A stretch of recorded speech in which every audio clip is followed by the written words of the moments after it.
Fala galera, Mão aqui para mais um vídeo e hoje estou fazendo parte 2 da verdadeira história do Five Nights at Freddy's. E é só isso, vamos continuar então. Ai. O bico da Tica prova que os brinquedos dessa garotinha se desmontam, igualzinho a Mangle, o brinquedinho dilacerado. E isso explica Five Nights at Freddy's 1 também. A criança do Five Nights at Freddy's 4 tem 4 pelúcias no seu quarto, o grupinho do Five Nights 1. São pelúcias, macios e estufados. E do que é que os animatrônicos originais eram feitos mesmo? Material macio, tecido peludo, e não plástico como os animatrônicos toy. E tem mais, tudo que a gente escuta sobre esses carinhas no primeiro jogo é que eles acumulam odor e que os empregados nunca os limpam. Exatamente igual a uma pelúcia velha e adorada pelo seu dono. Mas os paralelos não param aí. Por que o Fox está em manutenção no primeiro jogo? Bem, porque a pelúcia em que ele é baseado está sem sua cabeça. E que tal o jumpscare do Fox saindo da parede quando você menos espera? Estranhamente similar ao jeito que o irmão mais velho da criança o assusta no Five Nights at Freddy's 4, junto da sua máscara de Foxy. E como o Golden Freddy se encaixa em tudo isso? Bem, no easter egg escondido de Five Nights at Freddy's 4, a gente vê na TV o programa Fazbear e Amigos, que tem como seus personagens o Golden Freddy, juntamente de Freddy, Chica, Bonnie e Foxy, os 5 principais personagens do Five Nights at Freddy's 1. O sonho de Five Nights at Freddy's 1 é baseado nesse programa de TV e nos bonecos de pelúcia, o que explica o fato dessa criança não possuir uma pelúcia do Golden Freddy, mas sim um amigo imaginário psicodélico que consegue se teleportar de um lugar para o outro ao seu querer. O que explica as habilidades que o Golden Freddy tem no primeiro e no segundo jogo. De Obrigado por baixar aí! nada em sua frente, sem nenhuma indicação. Na real, cada coisinha, cada detalhe e cada animatrônico podem ser explicados com essa teoria, tais como o telefone e o ventilador. Eles estão presentes no quarto do garoto do Five Nights at Freddy's 4, como brinquedos. O fato de que ninguém em um estado mental aceitável iria querer trabalhar naquele lugar? Sonho. Ser demitido por algo tão estúpido como odor? Só a imaginação de uma criança que não sabe nada sobre ser demitido. E que tal as coisas sem sentido que você tem que fazer em Five Nights at Freddy's 3 para acessar os minigames? Bem, sonhos têm regras estranhas, onde digitar números faz todo sentido. E até a minha teoria sobre o nome do Springtrap é provada errada quando olhamos a essa teoria do sonho. Springtrap seria paralelo ao boneco que estava com essa garota vestida de verde, cujo ela diz que às vezes morde seu dedo, como uma armadilha. A ideia que os animatrônicos te colocam dentro de um dos trajes quando te pegam vem dessa garotinha espalhando uma lenda urbana de que se você morrer, eles escondem o seu corpo e não contam a ninguém. Os endoesqueletos vêm da sua experiência preso dentro do almoxarifado do restaurante. Balloon Boy é a versão dos sonhos, bem, desse garoto aqui, que decidiu ir à festa. Ambos estão segurando um só balão. E até os esquisitões Shadow Bonnie e Shadow Freddy se encaixam nessa teoria. Eles vêm do momento em que a criança cai no chão de tanto medo quando vê a sombra dos animatrônicos na parede. E enquanto estamos falando de sombra, essa teoria também explica o Purple Guy em pessoa. Vejamos o que a segunda pista de Scott nos diz. O que é visto nas sombras é facilmente confundido com outras coisas na mente de uma criança. Beleza, ele podia estar muito bem se referindo aos animatrônicos Shadow, que são literalmente sombras, mas é provável que ele esteja falando do Purple Guy, ajudando o empregado a colocar a sua fantasia. Eles estão numa sala escura e cheia de sombras. O que a criança vê, ou o que ela acha que vê, é uma criança sendo violentamente enfiada dentro da roupa, quando na verdade é só um mascote colocando sua cabeça. Pensa comigo, o quão traumático seria se você estivesse na Disneylândia e visse o Mickey tirando sua máscara e, debaixo dela, tivesse um homem. Isso explodiria a tua mente! Mas nós sabemos que não há assassinato acontecendo ali. É só um empregado fazendo seu dever. Na real, é por isso que o Purple Guy é roxo. Em jogos do estilo Atari, as sombras não são representadas com preto, e sim com roxo.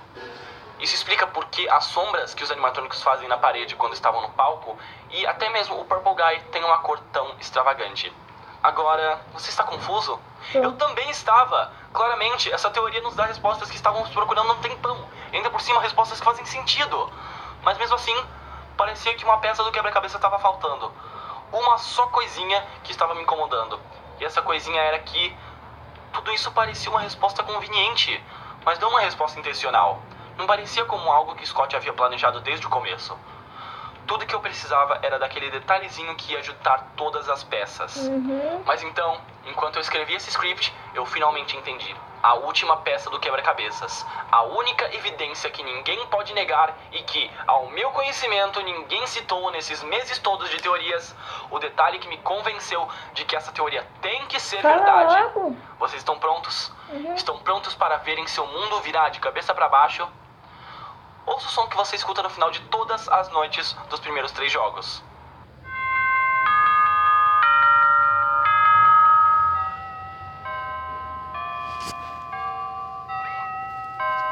Um relógio de pêndulo, tocando a mesma canção todas as vezes. Por que faria sentido que o fim do meu expediente num restaurante fosse marcado por um relógio de pêndulo? Não faz o menor sentido, a não ser que eu estivesse dormindo profundamente na cama da minha casa com um relógio de pêndulo logo ao lado do meu quarto, igual a planta da casa que nós vemos nos minigames do Five Nights at Freddy's 4. 6 horas da manhã, hora de levantar. Mas agora, vamos olhar para o Five Nights at Freddy's 4. Qual é o som feito quando as noites acabam? Um relógio despertador. E por quê? Porque nós não estamos mais no quarto da criança. Nós estamos no hospital, tentando nos recuperar de termos sido mordidos pelo animatrônico. Como indica o easter egg das pílulas, IV e flores. Nem todo hospital teria um relógio de pêndulo, mas todos eles têm um despertador digital equipado.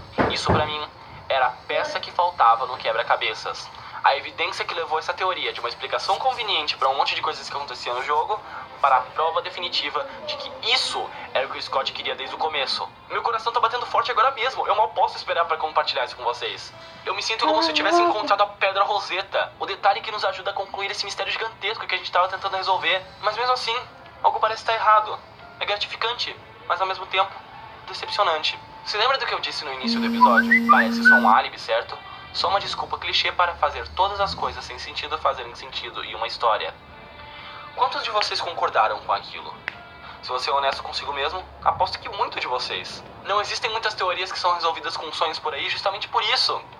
Elas são muito fáceis, muito flexíveis, porque, como é só um sonho, muitas coisas podem ser ignoradas pelo simples fato de que é só um sonho. No mundo das teorias, isso é OP. O sonho pode ser usado contra qualquer argumento e pode se moldar a praticamente qualquer situação. E em um jogo como Five Nights at Freddy's, no qual centenas de pessoas gastaram horas de suas vidas tentando descobrir o significado por trás de todos os jogos e fazer com que cada detalhe encaixasse perfeitamente, a revelação de ser tudo um sonho simplesmente tornaria todas essas horas de trabalho inválidas. Porque um sonho basicamente insinua que nada disso importava, porque nada era real. E o Scott sabe muito bem disso. Vamos dar uma olhada no que ele escreveu num update dele na página do Steam. Abre aspas. A história permanece completamente escondida. Eu acho que um monte de gente achou que eu tinha enchido o jogo com easter eggs aleatórios dessa vez. Bom, eu não fiz isso. O que tá dentro da caixa? São peças do quebra-cabeça, todas juntas. Mas uma pergunta melhor seria: se a comunidade aceitaria isso da maneira que é? O fato de que essas peças permaneceram escondidas durante esse tempo todo me atinge de maneira surpreendente e de maneira especial. Uma conclusão que se encaixa de uma forma bonita. E por isso, eu decidi que algumas coisas ficam melhores se forem esquecidas para sempre. Fecha aspas. Pra mim, a frase marcante aqui é: se a comunidade aceitaria isso da maneira que é. Ele sabe muito bem que a desculpa, é tudo um sonho, iria falhar em suprir nossas expectativas gigantescas. É desapontante. E o Puppet? E a data super específica no cheque de pagamento? E é exatamente essa frase que me faz pensar que o Scott queria que essa teoria fosse oficial, mas também entende que revelar a verdade seria um grande erro. O que fez ele tomar a decisão de manter a verdade trancada na caixa. Você pode até ver umas páginas da internet de pessoas discutindo a teoria do sonho nos seus estágios mais primários. Pessoas reagindo de maneira absurda pela simples menção dessa coisa. E provavelmente vão ter muitas pessoas fazendo o mesmo nos comentários desse vídeo. Mas não precisa ser assim. Claro, as noites podem até ser uma série de sonhos, mas a informação contida nesses sonhos não precisa ficar sem importância. E não vai ficar. As lendas urbanas que essas crianças contam têm que ter alguma origem. Aquela criança chorona claramente viu algo terrível. E também, como é que os jogos de Atari se encaixam nisso tudo? Eles são sonhos dentro de sonhos? Não. Durante a pesquisa que eu fiz para criar esse vídeo, eu não só achei as evidências que compuseram a teoria do sonho, mas também achei os detalhes que faltavam para podermos juntar toda a linha do tempo de Five Nights at Freddy's. A frase 4 jogos, uma história pode ser uma referência aos sonhos dessa criança, mas também pode ser uma referência ao que aconteceu antes dos jogos, o Puppet e o Purple Guy. Mas isso a gente deixa para outro vídeo. Olá e obrigado por assistir meu vídeo. Então, galera, esse foi o vídeo. Meu Deus, meu cabelo. Esse foi o vídeo. Depois eu trago a parte 2 no canal. Então, valeu. Ficou bem longo. Se vocês curtiram, se inscrevam no canal. Se vocês não forem inscritos, deixa o like favorito. E se curtiram, coloquem nos comentários. Se também não curtiram, eu posso tentar fazer